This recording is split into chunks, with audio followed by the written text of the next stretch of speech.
The foodie kitchen માં। તો આજે આપણે બનાવીશું માત્ર ઘરમાં રહેલી વસ્તુમાંથી સિમ્પલ અને સરળ રીતે મેગીના સમોસા। મેગી સમોસા બનાવવા માટે આપણે લોટ બાંધી લઈશું। એક વાટકી આપણે મેંદાનો લોટ લીધેલો છે, એની અંદર આપણે અજમો નાખી દઈશું। આપણે આટલો અજમો લેવાનો છે, એને આપણે હાથેથી મસળીને એડ કરીશું। હવે આપણે થોડું કોથમીર એડ કરી દઈશું। એક પરી આપણે તેલ એડ કરી દઈશું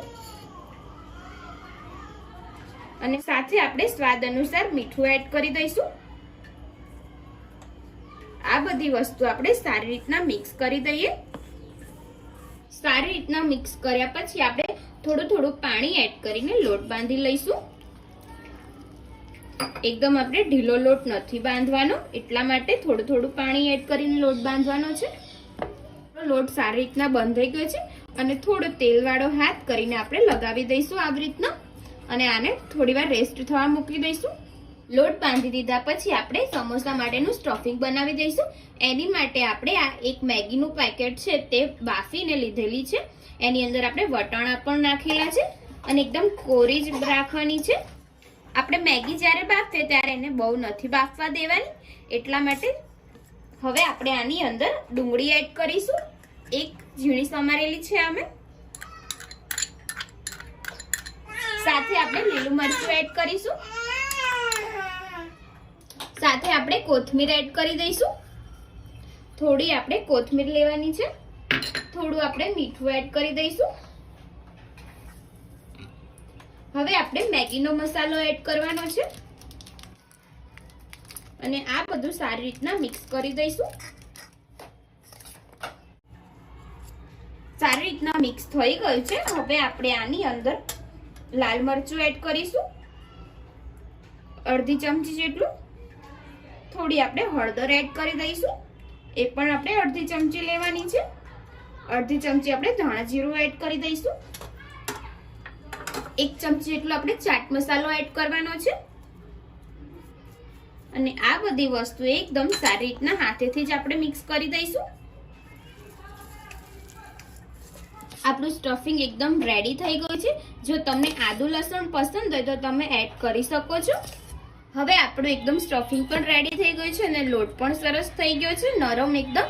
એટલે હવે આપણે સમોસા બનાવી લઈશું। એની માટે સૌથી પહેલા આપણે સમોસા બનાવવા માટે રોટલી બનાવી લઈશું। હવે આપણે રોટલી વણી લઈશું।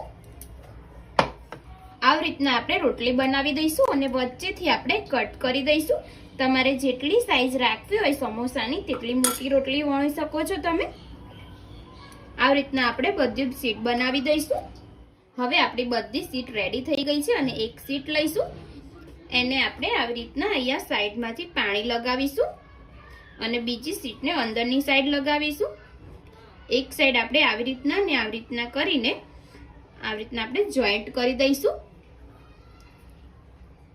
હવે આપણે આની અંદર જે સ્ટફિંગ બનાવેલું છે તે એડ કરીશું। હવે આપણે અહીંયા પાણી લગાવીશું, મસાલો બહાર ના નીકળે તેવી રીતના આપણે પાણી લગાવીને કવર કરી લઈશું। હવે આપણે આવી રીતના વાળીશું। એકદમ સરસ રીતે આપણો સમોસો રેડી થઈ ગયો છે અને થોડું આપણે હાથેથી આવી રીતના દબાવીશું। આવી રીતના આપણે બધા સમોસા રેડી કરી દઈશું। બધા સમોસા આપણે સ્ટફિંગ ભરીને વાળી લીધા છે। હવે આપણે આને તળી લઈશું। તળવા માટે તેલ ગરમ થવા મૂકેલું છે, તેલ પણ આપણું લગભગ ગરમ થઈ ગયું છે, મેં ચેક કરી લીધેલું છે। હવે આપણે ધીમો ગેસ કરીને સમોસા એડ કરીશું અંદર। આપણે ધીમા ગેસ ઉપર જ સમોસા તળવાના છે।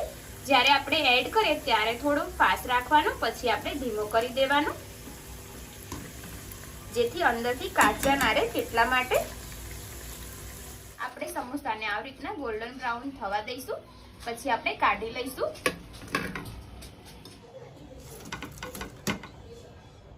ફ્રેન્ડ્સ, આપણા મેગીના સમોસા એકદમ સરસ રેડી થઈ ગયા છે, તમે જોઈ શકો છો એકદમ સરસ બન્યા છે। તમે મારા વિડીયો જોતા હોય તો વિડીયોને લાઈક કરજો, શેર કરજો અને કમેન્ટ કરજો અને ચેનલને સબસ્ક્રાઇબ કરવાનું ના ભૂલતા. તો ચાલો હવે મળીએ આપણે એક નવા વિડીયો સાથે. જય માતાજી, જય શ્રી કૃષ્ણ.